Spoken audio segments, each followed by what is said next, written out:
All right, welcome. We're taking a look at the RX Overdriver from Prescription Electronics. It's a super cool drive that I feel like fits kind of like a second gain stage territory. I'd just been on the hunt recently for something that when I swapped from my first tone, wanted something that felt similar to it, but was a proper lift, a little more edgy, but still kind of had control over the top end. And I feel like the Overdriver delivered that, and I figured it would be fun to just kind of review it from top to bottom. And we'll start out just with how I have it set at the moment and run through all of its dials and just kind of see, what number of sweet spots does it have, what all can it do. All right, so everything I have in my chain here that is worth noting is firstly, my guitar is going into a Pinstripe multi-buffer, and I'm going out of output 2, which is the Jensen side, which sounds really good. Then I'm going into my tone press compressor. It's labeled the Creed. If you've ever seen a picture, that's just my buddy put two of them in one enclosure for me so that I could swap between, two different settings, but it's just a tone press. And that is basically it, because then after that, it's just cycling on and off the Overdriver through my RJM looper. Firstly, my clean tone is a JMI on the left and a Prosonic on the right. The JMI is kind of, AC30 style. Prosonic is a Fender amp. And this is what the clean tone sounds like.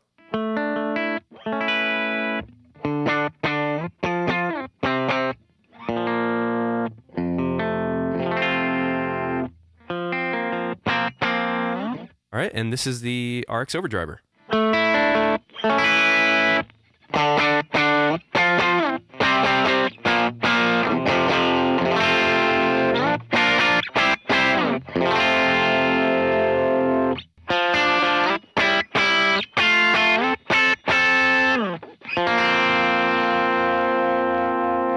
Very cool, just kind of like lifting it right over the edge of breakup. And the drive is also set pretty low on the knob itself. And volume's kind of at about noon, as you see there. So basically, bottom knob is drive, top knob, middle is volume, left is treble, and right is bass. So it's cutting a good amount of bass, and it's boosting treble. Not all the way. It actually can get into quite like a treble booster territory, which is kind of sweet. But I have it right where it starts to kind of bring out some of the harsher poke of it. Let's kind of see how far that can go.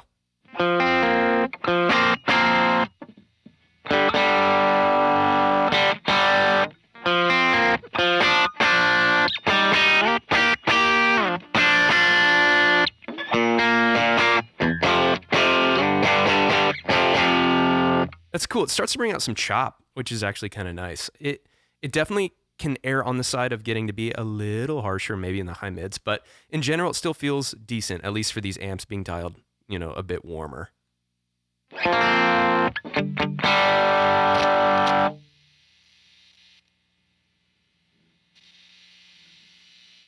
This one in particular has slightly scratchy pots.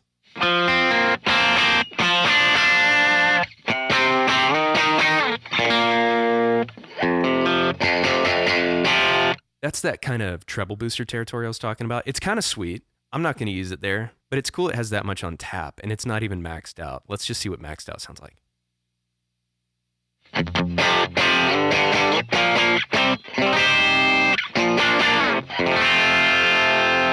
So that's a lot, but it's cool that it's got it.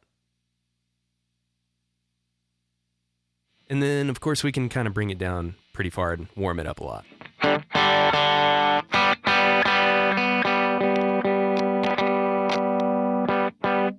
Like a lot. I mean, I don't know why you'd ever need that, but it's kind of cool. If you're going for like a vintagey warm thing, it can literally cut it so far.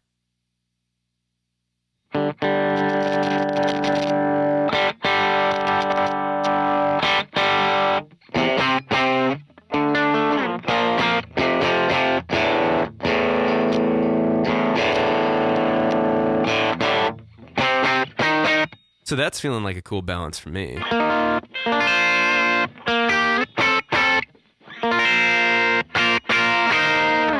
Might bring it down a hair, but either way, let's kind of explore what the drive does.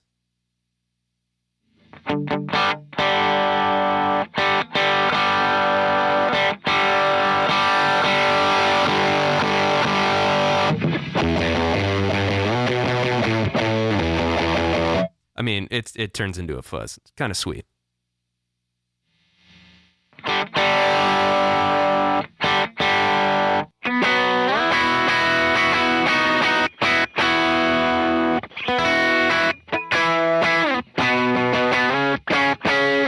Really cranking the drive brings out this cool quality in the mids too. It's just such a unique drive character that it has that I'm really enjoying. So let's try it a little more aggressive.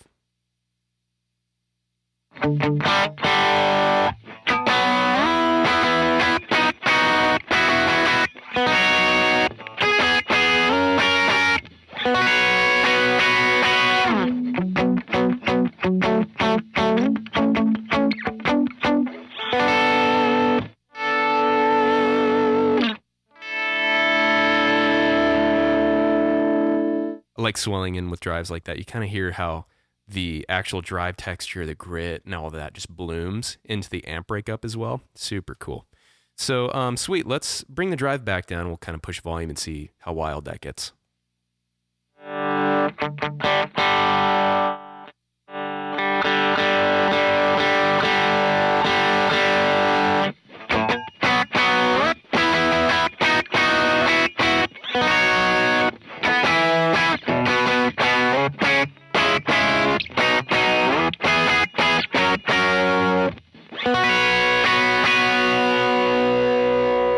Pretty sweet. And once again, all of this has also been done with the bass cut quite a bit. It's just kind of cool to hear and explore, with the bass cut. It really leaves a lot of space for the drive quality kind of to have its place and not be consumed by a lot of like fluffy low end. And also notice the difference between, really cranking the gain knob. It brought out these slightly more compressed qualities that were definitely fun and more aggressive, but it started to actually tame the top end versus opening up that volume. Really brought out a lot more top end instead. Obviously, it's kind of boosting the amp more, which is why. But yeah, kind of a cool thing to notice.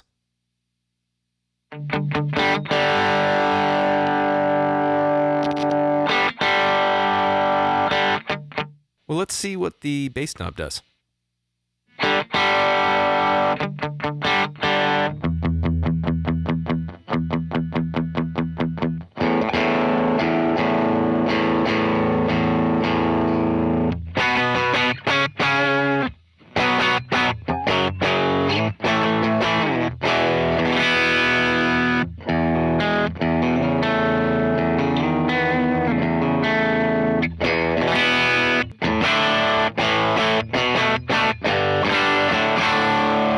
Honestly, that's a pretty cool fat tone. I'm going to boost a little more treble to get a little more clarity with that and see how it handles it.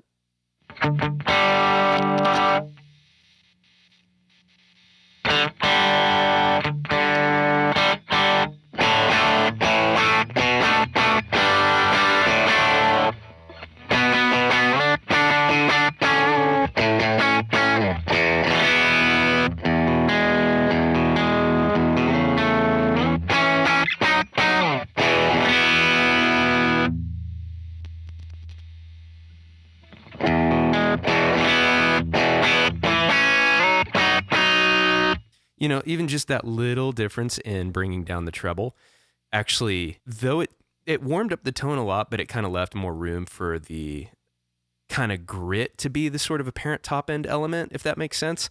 Really, just that subtle difference in top end addition made it a little scratchy. It kind of depends on the mix that it's trying to fit in, that it might actually suit it. I might probably lean towards keeping that treble there, even if the bass is like this apparent and round. But let's bring it to like halfway and see what that bass is like.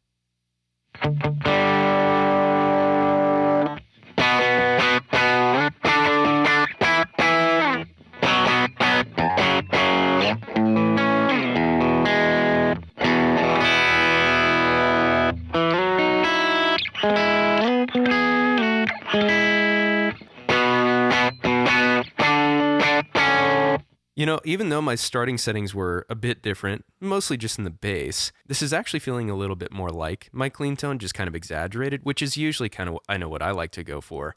But of course, there's times to cut the bass. But either way, let's see how it compares to clean tone.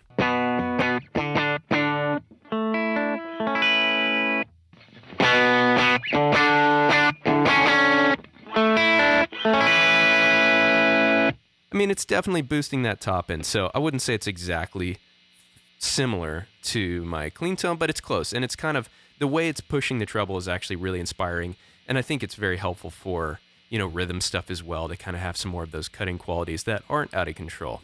Okay, so let's see how it takes a boost at the tail end. Obviously, Boosting something before is going to have a very different result. It's going to just exaggerate the pedal, which is cool. But we'll see how in context of using a boost after it to hit the amps harder, what's that sort of relationship like with a really aggressive amp whenever it's being boosted with the overdriver at these kind of like well-rounded settings. So I'm going to use a Benson Germanium boost to do this, and I'll throw in some wet effects here in a sec as well. All right, so here's just overdriver.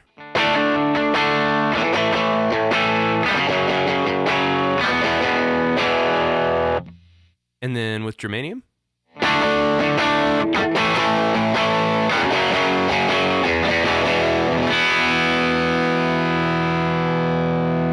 I mean, that's just a cool tone right there. It doesn't have the articulation I thought it was going to have. It's actually quite a bit controlled going through the Germanium boost, which normally I find that the Germanium boost actually brings out a little chimey articulation usually. So that's where, to me, it's really cool, this relationship here where it gets this really epic kind of like low, mid, fuzzy kind of tone. And it's actually under control. So I like that. So for a big lead, I feel like this could actually be a really cool setup. All right, so I've got my general tape delay on timeline and then a just kind of big old plate that we'll just kind of see what it's like with wet effects.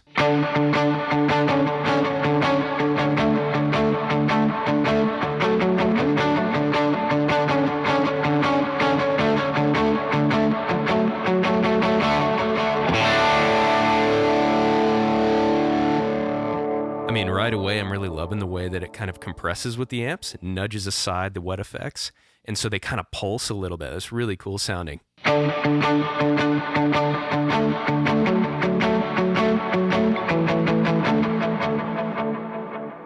Yeah, super cool. Okay.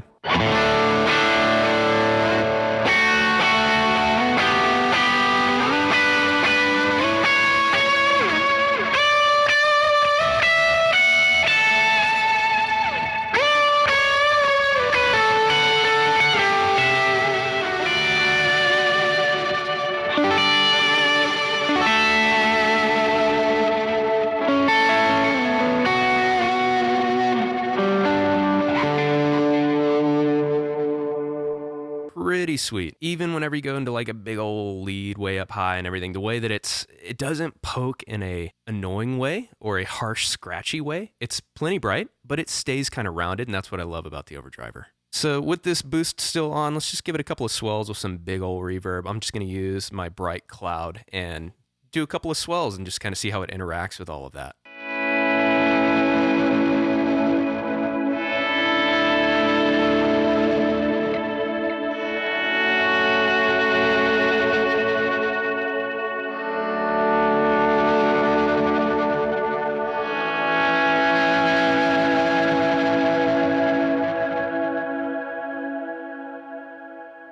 Awesome, really big sounding. So very cool, to the point, and showing off just kind of a few of the things that I like about the Overdriver. It's really well-rounded. It can obviously be anywhere from first, second to third gain stage.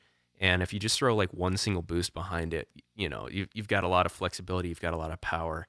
And even the way it just interacts with the wet effects there that we heard briefly, it's just really big sounding. It kind of brings out awesome qualities in the wet effects that, like I mentioned, it makes them pulse and do really interesting things. I think just because of the size and the amount of information it's outputting into the amps and that interactions, yeah, it's just really cool, kind of compressy and all. So really enjoying it for second gain stage, and I may use it in different areas, but for now, that's what's feeling great, and that's what the Overdriver sounds like.